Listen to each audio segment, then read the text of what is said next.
Should we talk into the microphones or just stand here awkwardly for 7 or 8 minutes? I don't think the audience will stand that long. Okay. Hi, I'm Marshall Pruett. That's Sebastien Bourdais. People call me the hamburger because I'm big and fat. They call him the French fry because he's French and skinny. So, are we done or should we keep going? Already? Oh, geez, right. That was a short one. So, hey, we had a practice session today, 45 minutes. Everyone rush to Laguna Seca, wait till the afternoon, do one 45-minute session, It's 3:45 and we're done. and then go home. A little bit weird, but that's okay. I actually spent the morning at home, so that's all right. On my drive down, before we talk about who did what today, and you almost going into orbit, becoming the Jeff Bezos of IndyCar in your own private jet here, got within about 10 minutes of the track, and my phone starts going ding, ding, ding, ding, ding, ding, and I'm like, all right, why is everybody texting me? Well, folks are reporting that a fellow son of France named Romain... No, he's Swiss. When he screws up, he's Swiss. He's all right, fair enough. Sorry. Swiss-born, but we call him French. Romain Grosjean. Let's just say that there is a slightly used Honda Civic Type R pace car. That Come one on, should it's got have. a light scuff. A light scuff.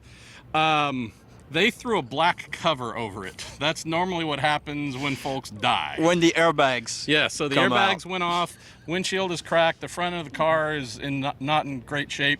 He and Ed Jones, fellow Dale Coyne Racing team members, were doing some filming with Honda when Romain crashed here coming into pit lane. So It's a nasty pit lane. Come on, dude. Don't be so mean. how am I being mean? I'm just reporting. But to that point, Romain's already said he's never going to talk to me again if I reported that he was going to Andretti, so I did that. So he hates me already. Now we're talking about the crash. They're okay, by the way. Yeah, the engine probably not so much because I Engine- think he put first gear at 15,000 RPM to stop the thing because the brakes seems like they had a little bit of a miscue going in pit lane. So just a little bit. The things that I saw on social media, and again, he's okay, they're okay, so we're making light of it. The comments of Ericsson hit me. Now, come on. If that isn't the funniest damn thing in the history of the world, I don't know what is. But anyways, that's how the day started. Then we went into 45 minutes of practice. We had some fast drivers. Joseph Newgarden, fastest overall in his Team Penske Chevy, then followed by like 10 Hondas. that's You- only because they took our fastest lap away. You Come on, give me some. You weren't one of those 10 or 11 fastest, unfortunately. You were 18th, I think. 14th, 13th, something in a teen. Here we go. Here we go. But you have a great story to tell about trying to go to the moon by launching off of the corkscrew. Go Sebastien Bourdais. No, I would not have made it that far to the corkscrew, no, but I had a serious moment coming off of turn 6. Kind of parasliding the rear, going across the curb, bottomed out, the front went right, meaning aiming straight at the wall, and now I'm thinking I'm probably going to hit forward, so I turned left, hard left, stayed on the gas flat out, spun the car around. I'm not quite sure how the rear missed the tires, but they did, and yeah, it was a lucky escape. So I think if I can give you the video, it's definitely going in this one because I think it's worth its few peanuts. But definitely a big lucky escape on that one. Stunt driving during an IndyCar session brought to you by Sebastien Bourdais. But I did not cause a yellow flag unlike a few other drivers. See, he cares. The others, they don't care. Elio went off, spun his tires and got beached in the gravel trap, so that caused a red. There was about a 4-second red to close the session with Scott McLaughlin going off, having an issue at the corkscrew, but they just went straight to checkered instead. He actually stopped on the way up. I'm not quite sure there was some kind of mechanical Yeah. or he ran out of gas or something, but definitely stopped the car on track. Not a big deal, though, but tell folks in this a little kind of an island of a session on a Friday afternoon, good things you could learn here to apply to qualifying tomorrow. We have another practice session, but what do you take from today? Well, the big thing, okay, so here, tire degradation is a big issue, right? Everybody that's been to Laguna Seca knows that. Biggest issue is we don't really know if it's going to be an option Firestone tire race or primary race, and you're really quite limited on tires, so you only put one set, except now with the tire deck you have, you do a baseline and you come back out on track and nobody improved. so you don't really work all that much. Basically, you do a baseline run and check how things are running, if your simulator work actually pays off or if it's off. For us, actually, I think it was surprisingly really good. I think we're definitely learning more about the tool, and at least for that track, it correlated very well. Which that's like, yeah. You know, we did spend like, you know, a considerable amount of hours trying to figure things out. And guess what? We actually did come out with something, because we did a 12:48. Actually lost a bunch of time in the first corner, and that would have been good enough for top 10. So encouraging. I think Newgarden did a 1:11.7, so a 12:4 again. It's not. Well, it would have been a 12:2, which okay, you know, I mean, not the, you know, world's best effort, but yeah, I mean, it's better than, I think Sam almost mowed us down, but that's he okay. Saw me. He realized he was afraid it would actually hurt the Corvette. No, I think he hit me. I mean, if he hits you, you're definitely going through the windscreen, so that'd not be a. You sure I wouldn't cut the thing in half?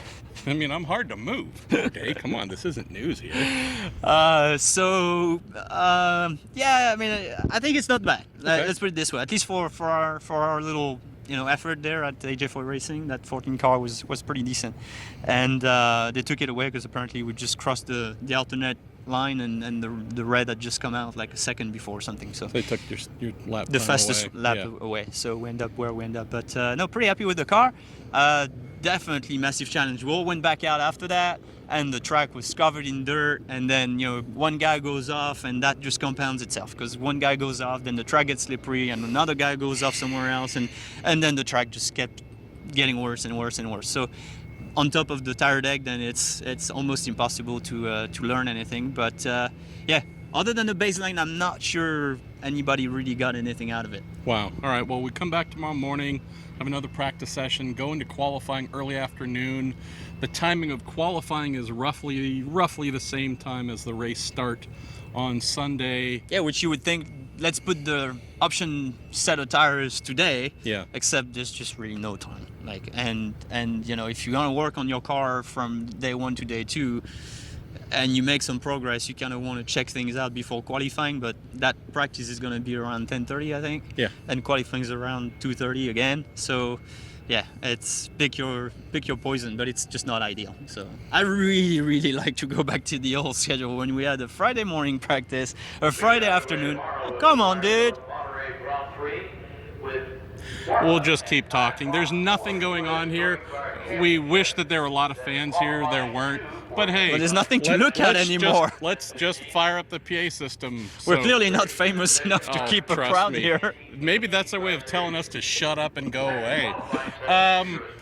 Hopefully tomorrow, after qualifying, you and I and Oriol Servia and Didier Francesio, hopefully we're going to sit down and do something I've been wanting to do for a long time, record a podcast talking about the brutal 2012 season using Lotus engines. Yes, which he and Oriol did, and Didier changed about 900 motors. So we're hoping for that tomorrow. Well, that can't happen because there were only 5 in existence. Well, there's that. Oh boy. We're just going to sit here and wait for Dick Sisich, local announcer who we appreciate. He said they drive were safely done. home. Yes, they said they were done earlier, but they're not. Please do so. Let's close talking a little bit of silly season stuff. I don't know anything. Oh, don't lie. Folks, I believe, want to see you continue in IndyCar. I don't know. I think they're tired of this enough that they might want to just see me go away. What can we tell folks about you and that fly? Does that say something? Yeah. Oh, this is just locusts are coming to sweep us away. Let's start with you. We're not breaking any news here, but we want you back. Is there any progress in that department? Any point in time in the future you think folks might know whether we get more of you in the future? I mean, the goal is to know if Long Beach is going to be my last IndyCar race. He's not kidding. Wheeler really wants to put a big party if I'm departing the series. So, you know, ideally we'd like to know, because I really wouldn't want to throw a party if it's not the last race. Yeah, ideally that's the scenario, trying to figure things out before Long Beach, which really doesn't give us much time because it's next weekend. But and yeah, we'll see. But nothing really definite there. I think Larry seemed to be pretty Larry Foyt. You know, pretty sold on trying to work something out. But yeah, I mean, it's not inked yet on the sponsor side, so it can't be. It's really not that much between Larry and I. It's just more about what the sponsor actually wants to do. You're not the only one who isn't totally sure if Long Beach might be something that has some closure. Ryan Hunter-Reay formally announced from Andretti Autosport this week that he won't be back in the number 28 Honda. We've known this for a while, but at least there's been a formal presentation of that. A nice video, by the way, as well. Yeah, beautiful video there. Hopefully going to catch up with him in a little bit. He's told me, look, I don't want to be done like you. He's trying to find something, so he hopes to continue next year. We've read something about Takuma Sato, Dale Coyne maybe having some interest in him. I know from some discussions I've had, there has been no decision whether there will be the manufacturer funding behind Takuma that he's had for so long. Do we think there could be something? Yes. Has that been formally decided to then offer a team and then have that team say you're our driver? I know those things have not happened. Who else? Hinch? Same boat, I think. Yeah. Just kind of waiting to see what's happening in IndyCar and if opportunities may be. And yeah. That's the... I don't probably different horizons for him as well if this doesn't materialize. I mean, I'm sure he's got plenty of projects. We can announce now he's replacing me. We have the Canadian Bacon and French Fry Show coming next year, but not trying to close our open to the weekend here in Monterey on a sad note, but there is some truth of when we get to Long Beach next week, some of your potential favorite drivers, ones you've been rooting for, you name it, for years, some who've been the bigger names in the series with whatever achievements. That's definitely not me, though. Just hoping he wouldn't, pick up on that. But just prepare yourself that there could be some change coming. But that's normal. Yeah, I mean, I think it's you see a lot of young kids coming through, and team owners know that we're not going to be there forever, and we're not getting any younger, and it's probably. It's just the way it goes. Racing, you're just not eternal, and you're not going. You're not getting quicker and you're not getting younger. So perspectives at a certain point, in your 40s, at least for me, is definitely getting narrower. And if it's time, it's time. I'm not one that's just going to want to, desperately just take any ride just because, it's like this. I mean, obviously there was a really nice challenge at AJ Foyt. I think we did some good work. We're steering the boat, hopefully, in some kind of good direction. But then obviously at some point it's just gonna have to find a new route with a young kid, and yeah, I'll just be very happy if I manage to help them and steer them in the right direction. So we'll see how things shake out. I'm confident, as are these flies. I'm confident in saying though that we will be able to continue the Hamburger and French Fry Show next year and for some years beyond. Is that safe to say? Maybe I'm not retiring. Say no, I'm not retiring. In, but if you're going to be driving something. If this doesn't materialize, there will be something obviously in IMSA. More than your sons and daughters your son and daughter to their various activities. But yeah, I'm definitely not retiring from racing. Look at that. Just IndyCar might not be such an option anymore. So. Come on, Larry. Come on, Lair. We need the Hamburger and French Fry Show here. He's rocking it, okay? All right. Bad puns. We should shut up. Let people get back to their days. It's just a Friday. We probably ran, 15 laps, if that? I'm surprised we managed to keep talking for so long. Well, you decided to almost crash for fun. So, get us that video. We need that. I'll work on it. Okay, no more French people crashing or almost crashing this weekend, though. Let's check in with Pagenaud. Maybe he has some plan for something on his scooter. He's going to run into a garbage can or a toilet or something like that. All right. See you tomorrow. Hamburger French Fry, Saturday. Talk more.